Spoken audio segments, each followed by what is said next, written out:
nah itu pelit.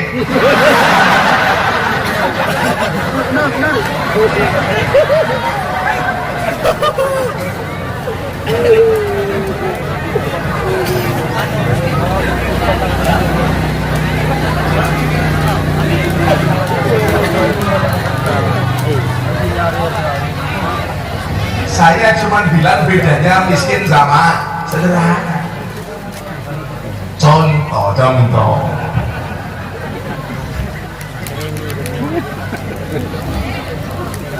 Allahumma kopinya datang ya Allah.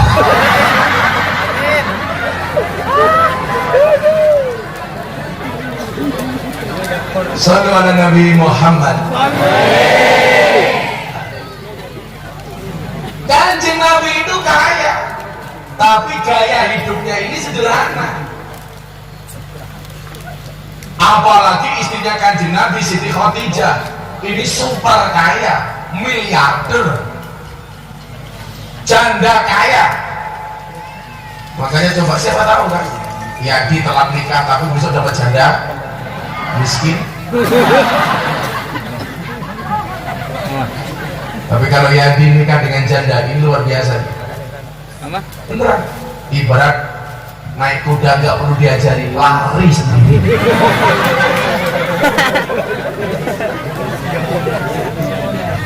Karena Yadi ini tergabung dalam ikatan kopi sianida, komunitas pria siap nikahi janda.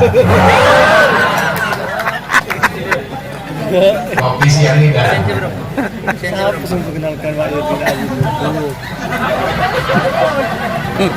Kalau ibu-ibu ini yang ada banyak janda, ikatannya rojali.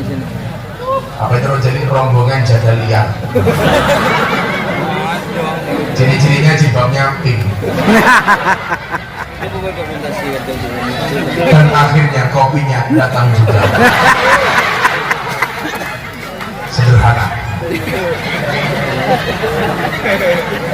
Masih ya mas? Sudah menikah? Oh belum juga. Ya pantas mas belum menikah, tampangnya pas-pasan.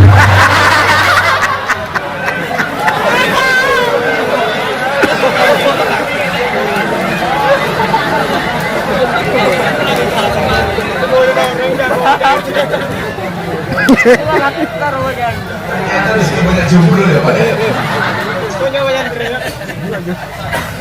Ansor jomblo, Banser jomblo. Makanya saya sering sampaikan kepada Mbak, tetap jadikanlah Banser sebagai calon prioritas suamimu. Kenapa harus Banser? Jelas, kiai saja dijaga, apalagi hatimu. Tapi masa Banser gendutnya kayak gitu, perutnya ya Allah.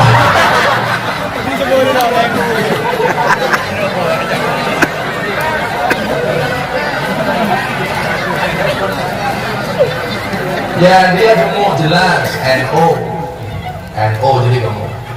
Sama kan saya bilang, saya dulu masuk Jogja itu kurus banget, berat badan saya hanya 40 kilo. Akhirnya dari kurus jadi gemuk, sekarang agak kurus lagi. Dulu saya masuk Jogja pertama kali kurus, berat badan saya hanya 40 kilo. Kenapa? Gara-gara saya tinggal di lingkungan Muhammadiyah. Kenapa saya ke Muhammadiyah kurus? Karena Muhammadiyah belas, nggak pernah ada selamat aku. Nggak ada makan-makan. Jadi kurus saya. Begitu saya pindah ke lingkungan orang NU, saya langsung gemuk. Gara-gara saya menikah dengan orang NU. Kenapa saya menikah dengan orang NU gemuk? Ya, susunya cocok.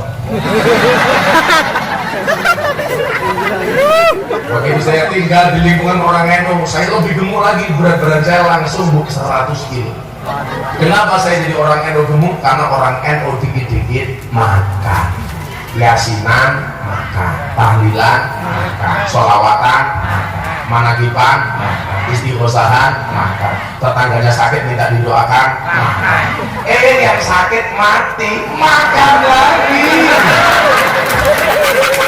7 hari sampai ya di wajahnya kayak pancing. Tuhan. Kacau jadi orang NU dilawan. Makanya kalau Banser gini gemuk ya berarti dia NU beneran ya. Saya melihat ini Pak, saya ingat terakhir pengajian di Doli. Itu ada preman gendut.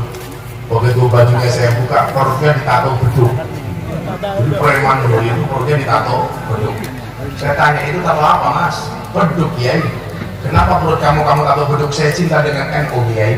Preman nih cinta dengan NU. Itu perut kamu ada tato beduknya? Iya. Pukulnya di mana? Bawahnya Kiai.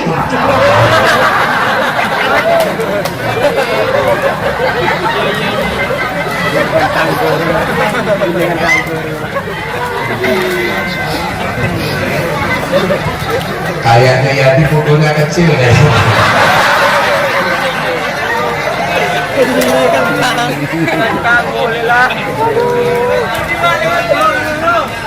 Pukulannya kurang tenaga sih ya. Ya tokanya kecil, makanya Putri belum yakin ya.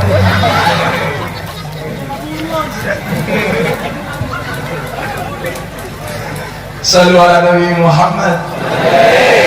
Orang kaya harus punya sifat zuhud, tidak boleh cinta dengan dunia. Maka dikatakan hubbud dunya ra'su kulli khati'ah. Cinta dunia itu merupakan nenek moyang dari semua kesalahan. Saya pernah diuji. Saya habis ceramah seperti ini di kota Klaten, pulang.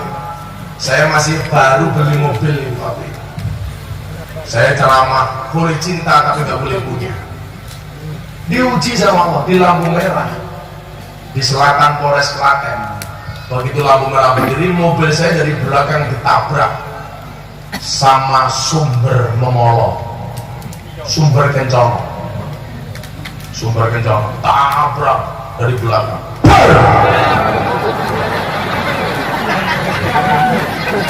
Hancur mobil saya. Padahal siang baru diservis, hancur. Saya waktu itu mau marah, tapi saya ingat dengan pengajian saya sebelumnya, boleh cinta tapi nggak boleh punya. Akhirnya waktu itu saya nggak marah, saya cuma batin di dalam hati, cok. Tapi saya batin. Kalau ini harus saya sampaikan supaya kalian dengar kan. Kalau saya cuma batin ya kan. Wah. Kok Gus Miftah kalau bilang jancok fasih ya, karena saya tahu ilmu tajwid. Jadi panjang pendeknya pas.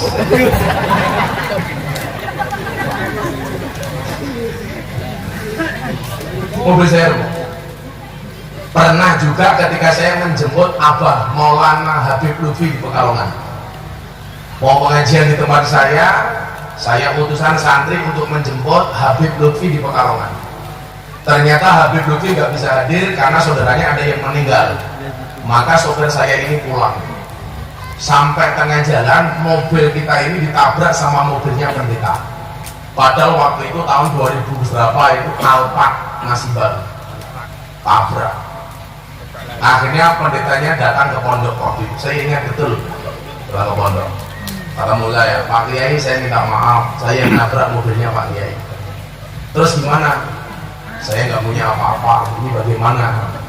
Saya tanya, Bapak punya uang berapa? Saya ada uang 10 juta. Oh 10 juta? Iya. Saya telepon dealer. Pak dealer, mobil saya hancur. Kira-kira menurut dealer ini habisnya berapa? Kalau itu pintunya harus diganti senilai 150 juta. Pendetanya cuma punya uang 10 juta. Ternyata habisnya 150 juta. Gimana sekarang Pak Pendeta? Saya cuma punya uang 10 juta. Di hadapan pendeta dengan gagahnya saya mengatakan, ya silahkan, nggak apa-apa. Karena kami umat Islam diajarkan boleh punya tapi tidak boleh cinta. Hati saya batin. Batin. Dan gimana? Habis 150 juta, dia cuma punya uang 10 juta. Tapi udahlah, pasti ada solusinya saya yakin. Begitu dia pulang, teman saya yang punya mobil ini telepon, dia masih liburan di Australia karena bukan mobil saya waktu itu. Terus santai saja. Kenapa bro? Gak masalah, cuma dikasih 10 juta. Kenapa? Mobilnya masih asuransi. Yes. Waktu itu mobil ditabrak, saya gak sakit hati. Kenapa? Bukan mobil saya. Tapi kesabaran itu ternyata Allah ganti luar biasa. Ternyata mobilnya masih asuransi. Langsung saya telepon panti asuhan di Jogja, tolong kamu ke pondok sekarang. Kenapa? Saya sumbang kamu 10 juta. Oh, kakak, saya nggak pernah sakit hati, jelas bukan mobil saya.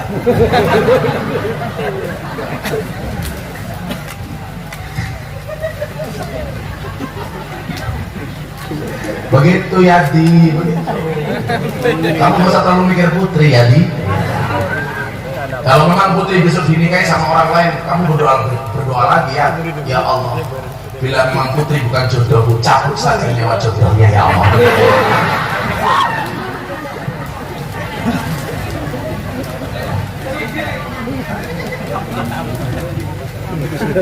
Ibu bapak rahimakumullah, orang kaya harus punya sifat zuhud, orang miskin harus punya sifat qira. Dan saya pernah berada di posisi kedua-duanya. Saya dulu awal menikah sama sekali nggak punya apa-apa. Sampai lamaran saya ini ditolak sama mertua saya. Gara-gara saya baru kenal seminggu sama calon istri saya, sebulan saya belum kenal dengan mertua, saya lamar. Begitu saya lamar, mertua saya bilang begini, kamu mau lamar anak saya? Iya. Kelebihanmu apa? Saya jawab 1. Kekuranganmu 1. Kelebihanmu apa? Banyak kekurangan. Kekuranganmu nggak punya kelebihan. Simpel kan? Calon mertua saya tanya, punya pekerjaan? Belum.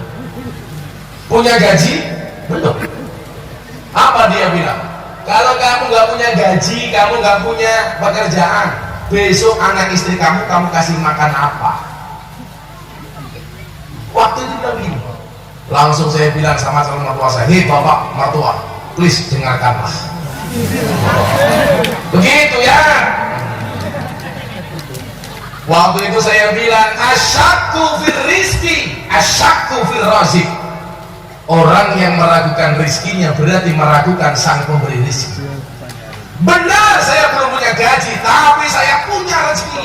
Apa bedanya gaji dengan rezeki? Gaji itu karena bekerja, rezeki karena kita dicatat oleh Allah Ta'ala.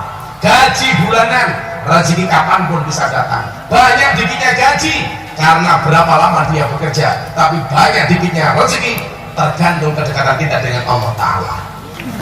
Saya bilang gitu sama orang tua saya.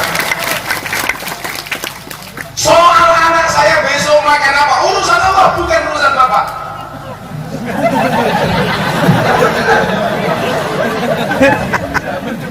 Anda tahu entong? Saya bilang waktu itu, entong itu kalau Maduranya apa? Di dalam daun pisang itu namanya apa?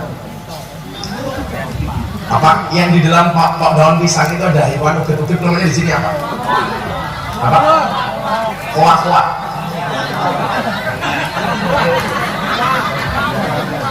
Apa namanya? Koak-koak. Kalau di Jogja orang Jawa bilang entong. Kalau orang Indonesia bilang kepompong. Oh. Kalau di sini namanya kartenoker.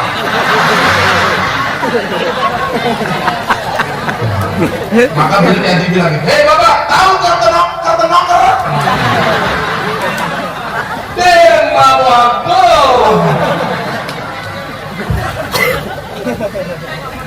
Saya bilang sama mertua saya, Anda tahu kepompong? Mertua saya tanya, hubungannya apa? Nggak ada. Kepompong itu berdiam diri di daun pisang, nggak pernah kemana-mana. Tapi begitu dibuka, gemuk, nggak ada. Kepompong itu kurus, apalagi kepompong kok stroke, nggak ada. Itu artinya apa? Rezeki kepompong di dalam daun pisang pun sudah dijamin oleh Allah Ta'ala. Yati tahu stroke itu penyakit apa? Stroke itu penyakit yang diakibatkan gara-gara senyum yang tidak empiris, yang tidak seimbang. Senyum seimbang itu ke kiri 2 cm, ke kanan 2 cm. Orang stroke senyumnya hanya ke kiri, nggak ada yang ke kanan. Tolong saudara Yati dicontohkan.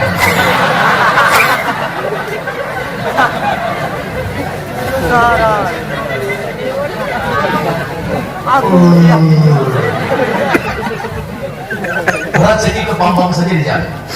Wahai bapak calon mertua, dengarkanlah. Anda harus tahu apa? Orang menikah itu membukakan dua jalan.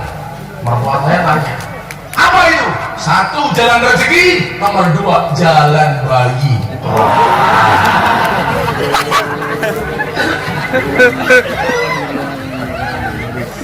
Kenapa Yanti belum dibukakan jalan rezekinya? Karena belum buka jalan bayi. Saudara Yanti, dengarkanlah ya. Segera menikah. Yanti umurnya berapa sih? 45. Oh benar. 45. Berarti kamu bid'ah dolalah. Karena orang sering mengatakan katanya kalau nggak sama dengan Kanjeng Nabi itu bid'ah. Padahal Kanjeng Nabi nikah umur 25 tahun, sementara Yanti sudah 45 tahun.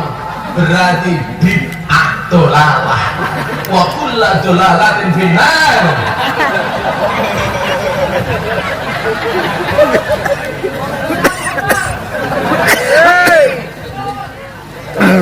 Ini namanya STMJ, sudah tua masih jomblo.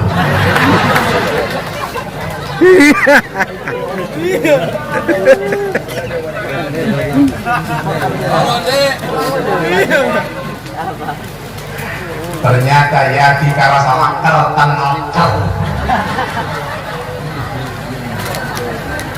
Keretan nokel ya. Saya pernah pada posisi yang sama sekali nggak punya apa-apa. Cukup Anda tahu, sebenarnya nenek moyang saya itu kaya 7 turunan. Persoalannya saya keturunan nomor 8.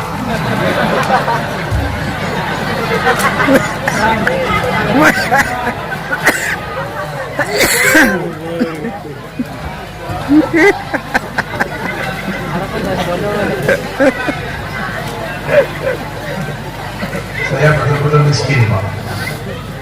Kalau orang Madura itu betulnya gimana? Sito gitu. Satu apa? Situl. Setung. Kalau dua terotung gitu. Kalau kedua saya setung, dua tung, telotung, rotong potong, terakhir potong gitu. Potong gitu apa kalau itu? Ya dikotong. Kakak macan jadi di. Orang Madura itu apa-apa bisa. Salahnya cuma satu, lomba TTS, teka-teki silang. Madura pasti tahu. Hubungan suami istri menghasilkan 4 kolom, ANAK, anak. Orang Madura pasti kurang.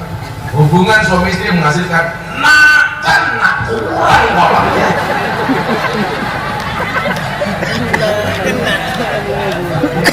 Nada ya. Orang Madura itu kan jadi polisi agak susah, karena berhitungnya kalah cepat sama orang Surabaya. Orang Surabaya berhitung 1, 2, 3. Orang Sumur berhitung toro 1. Waduh, nggak ada ya. Yang sering saya ceritakan itu kan dulu teman saya kuliah itu kan banyak orang-orang Madura, terutama anak Sumeneb. Makanya ikatan alumni Sunan Kalijaga di sini banyak. Jadi ada orang Madura itu seorang Habib Anis di Solo. Habib Anis itu kan terkenal kewaliannya. Orang Madura ini datang ke rumahnya Habib Anis. Assalamualaikum Beb. Habib Anis langsung bilang, saya tahu pasti Anda orang Madura. Apa kata orang ini? Beb, paling bener nih orang Beb. Saya belum ngomong orang Madura sudah tahu tak ya? Gimana nggak tahu ngomongnya kayak gitu?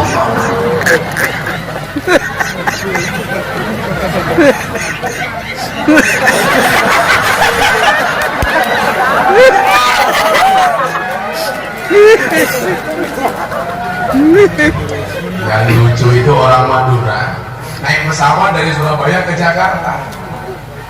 tiketnya ekonomi, duduknya di bisnis paling depan. Pramugarinya bingung, datang pramugari yang pertama, Pak mohon maaf tiket ekonomi itu di belakang bukan di depan. Gak bisa, saya punya di sini. Pramugari kedua datang, Bapak minta maaf kalau tiket ekonomi duduknya di belakang, ini tempat bisnis. Gak bisa, saya mau di sini.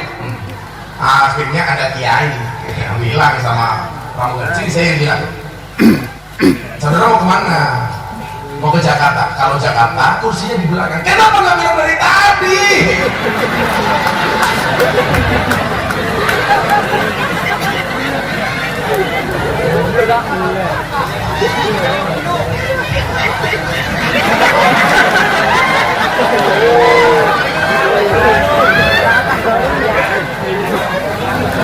Saya banyak sama cerita orang Madura. Karena teman saya dulu banyak Madura. Saya di Jakarta, di Cakung, teman saya Madura semua. Sepanjang jalan setiap ada tanah kosong itu pasti orang Madura. Dan hebatnya lagi saya umroh haji udah berapa kali saya nggak ngitung. Itu mutawif saya apa namanya guide saya di sana, mutawifnya pasti orang Madura. Karena kalau saya punya mutawif orang Madura itu menyenangkan. Jadi kalau lagi belajar, kalau lagi belajar nawar, pinternya minta ampun itu Madura. Kalau ditawar ke kemahalan dikit, langsung mutawif saya bilang jangan mahal-mahal, toh ini barang milik Tuhan. Katanya.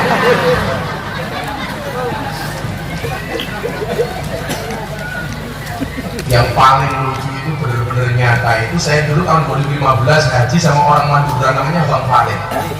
Saya nggak lupa, ini orang Bangkalan lupa Makassar saya lupa. Udah lama nggak ketemu pas haji tahun 2015. Ini Bang Farid profesinya lawyer, pengacara, orang Madura pengacara. Di depan Masjidil Haram itu kan ada tulisan mamnu tadkhil, dilarang merokok. Padahal orang Madura itu rata-rata NU, dan NU itu ciri khasnya merokok. Beda kalau Muhammadiyah. Muhammadiyah itu rokok hukumnya haram. Kenapa Muhammadiyah mengharamkan rokok? Karena peringatan bahaya merokok dari pemerintah hanya ditujukan kepada orang Muhammadiyah. Mau tahu buktinya? Iya. Peringatan pemerintah, rokok itu membunuhmu, bukan membunuhmu. Membunuhmu Muhammadiyah.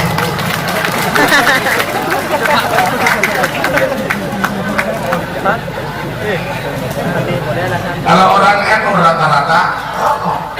Bahkan orang NU merokok saja pakai dalil. Apa dalilnya? Nek Muhammadul udud ba'da dahar.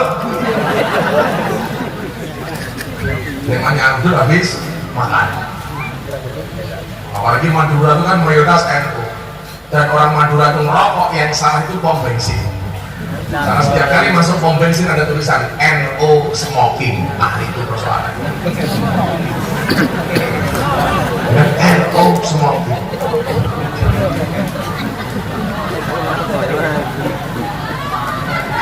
Baru paham. Putri baru ketawa karena dari tadi mikir Mas Yadi. Ini di depan Masjidil Haram. Saya mau masuk ke masjid, dia duduk-duduk di depan mall, Grand Zam-Zam. Dia merokok, padahal tulisan mamnu tadkhil. Polisi datang. Apa bilang? Mut, tolong matikan rokoknya. Dimatikan sama Bang Farid. Begitu dimatikan, polisinya pergi. Dia merokok lagi. Nggak urusan Gus, katanya. Orang Madura biasa. Merokok lagi. Polisinya datang kedua kalinya. Hei, Mut, matikan. Mamnu tadkhil. Kalau santri dulu bilangnya bukan mamnu tadkhil, tapi apa? La tasrab ad-dukhon. Jangan minum asap.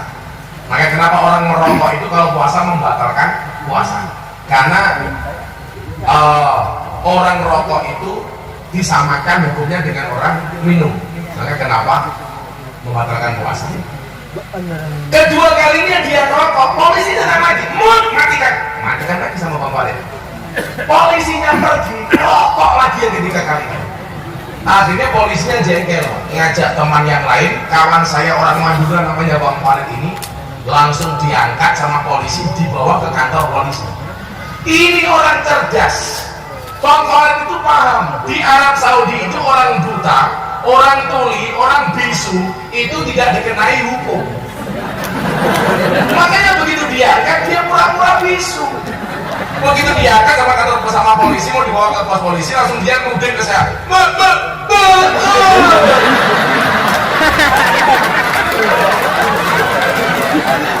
Saya akhirnya juga jawab. Jadi kalau saya bilang dia ke kantor polisi.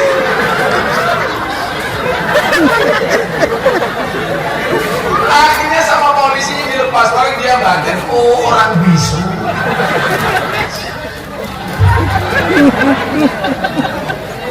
Langsung saya bilang sama Bang Farid, saya itu berharap video-video kayak gini muncul di YouTube. Bang Farid cari saya, karena teman dekat saya. Akhirnya dilepas sama polisi, saya bilang sama dia, Bang, nah bagus, sana ke depan Ka'bah, kamu harus bertobat.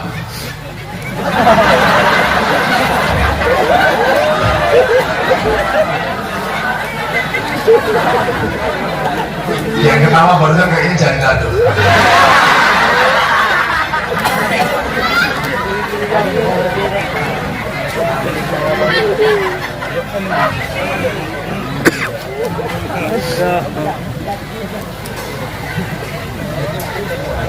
Sudah selesai belum? Saya bilang sama dia, Bang, sudah kamu ke masjid sana, tobat sama Allah. Kalau enggak kamu pulang ke Madura, bisu beneran, saya bilang. Akhirnya dia sujud di depan Ka'bah, langsung tangannya diangkat. Ya Allah, jangan bisu beneran ya Allah. Mekah main-main. Coba, Madura dilawan.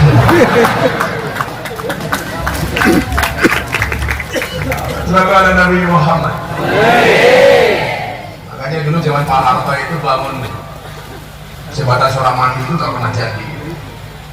Gak pernah jadi. Karena morbautnya hilang terus. Baru dipasang sudah dianggap besi tua. Iwamalahimakumullah. Orang miskin harus punya sifat wiro. Apa itu wiro? Menjaga kehormatan diri untuk tidak minta-minta sama orang kaya. Maka disitulah kemudian dibutuhkan ta'awun, tolong menolong. Yang kaya menolong orang miskin dengan apa? Hartanya. Orang miskin menolong orang kaya dengan apa? Doanya.